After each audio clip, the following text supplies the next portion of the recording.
सिंध जी तालीम खे ऐं हमेशह चवंदो आहियां त हिकिड़ो सरदार शाह कुझु न करे सघंदो जेसि ताईं ओनरशिप कोन्हे। हाणे सरदार शाह उन उस्ताद खे छा करे जंहिंजो अबो, जंहिंजो ॾाॾो, जंहिंजो पर ॾाॾो उन ॻोठ में ॼावा ऐं उन ई ॻोठ जी स्कूल में उनखे बिना कंहिं सिफारिश जे, बिना हिकु रुपयो ख़र्च करण जे, उनजे घर जे मुआंगड़े ते उनखे नौकिरी मिली। जे अॼु उहो उस्ताद उन स्कूल में नथो पढ़ाए त पोइ आऊं अदीब मेहताब राशदी साईं सलेमान शेख सरदार शाह हाणे मास्तर थियण खां रहिया, केरु पढ़ाईंदो? जेको पढ़ियो लिखियो बि आहे उहो यकीनन ग्रेजुएट हूंदो, छो त हाणे जेको आहे टीचर उहो ग्रेजुएट टीचर्स आहिनि।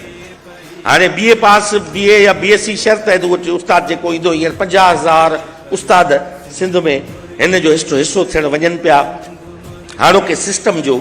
पर उन्हनि उस्तादनि खे वेनती करियो, महिरबानी करे हथु ॿधो त तालीम रुगो रोज़गार जो ज़रियो कोन्हे। तालीम उहा आहे जंहिं लाइ अलामा आया काज़ी चवंदो हो त education is to lead out from darkness to lights. तालीम ऊंदाहिनि खां रोशनाइनि ॾांहुं सफ़र जो नालो आहे। तालीम फ़क़ति पेट भरण जो नालो न आहे, मास्तरी फ़क़ति घर जो चुल्हो ॿारण जो नालो कोन्हे। क़ौम जी अॾावत आहे हिकिड़े उस्ताद खां सवाइ ही जेके बि अॼु लाइक़ बि ॾिसो था हिते माण्हू हूंदा या हेॾा वेठा आहिनि जेके लाइक़, इन्हनि जे पुठियां हिकु अदद उस्ताद हूंदो, लाज़मन हिकु अदद हिननि जी ज़िंदगीअ में हिकु उस्ताद हूंदो, हिकु टीचर हूंदो। मूं इब्न इंशा जी किथे पढ़ियो हो त इब्न इंशा जॾहिं टोक्यो में वियो त हिकिड़े प्रोफेसर सां उते यूनिवर्सिटीअ में पे कचहरी कयईं, यूनिवर्सिटी जे अङण ते। उहो कचहरी कंदे कंदे हीअ अॻिते ॿई ॼणा ॻाल्हाईंदे हीअं वधिया त पोयां खां जेके नौजवान छोकिरा आहिनि उहे छलांगूं पिया ॾियनि, टप पिया ॾियनि।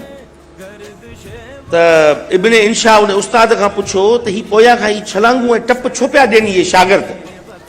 त हुन चयईं त पाण जीअं सिज जे साम्हूं पिया वञूं त पंहिंजो पाछो जेको आहे उहो पोयां पियो वञे, ऐं ही छलांगूं इन करे पिया ॾियनि त ही उस्ताद जे एतिराम जा एॾा क़ाइल आहिनि जो ही चवनि था त उस्ताद जे साए ते बि असांजो पेर न पवे। इन करे उहे अॼु उहो जापान किथे बीठो आहे। असां वटि सियासत खे असां करे छॾियो आहे अटकल। जेकॾहिं आऊं ऐं अदी मेहताब कन में ॻाल्हाईंदासीं त हेठियां माण्हू सम्झंदो त ही कहिड़ी पिया सियासत कनि। जेकॾहिं असां चवंदा आहियूं त फलाणो माण्हू खे ठॻीअ जे ज़ुमरे में खणंदा आहियूं, असीं चवंदा आहियूं हमरा वॾो उस्ताद अथई,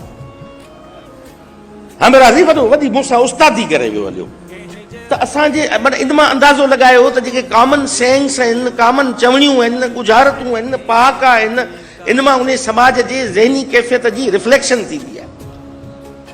त असीं वठूं कीअं पिया जेके असांजा उहे शोभा। सियासत त समाज खे तब्दील करण जो नालो आहे, सियासत का बुरी कोन्हे। पोइ असांजी प्रैक्टिसिस खे ॾिसी, असांजनि सियासतदाननि जी प्रैक्टिसिस खे ॾिसी असीं पोइ कन में चवंदा आहिनि वाह फलाणो जेको आहे सियासत पियो कंदे पाण सां, माना ठगी पियो करे, फलाणो उस्तादी पियो करे। सो असांखे इहा संवार करणी आहे, रिवाइवल ऑफ ट्रस्ट करणो आहे, असांखे इहो बहाल करणो आहे।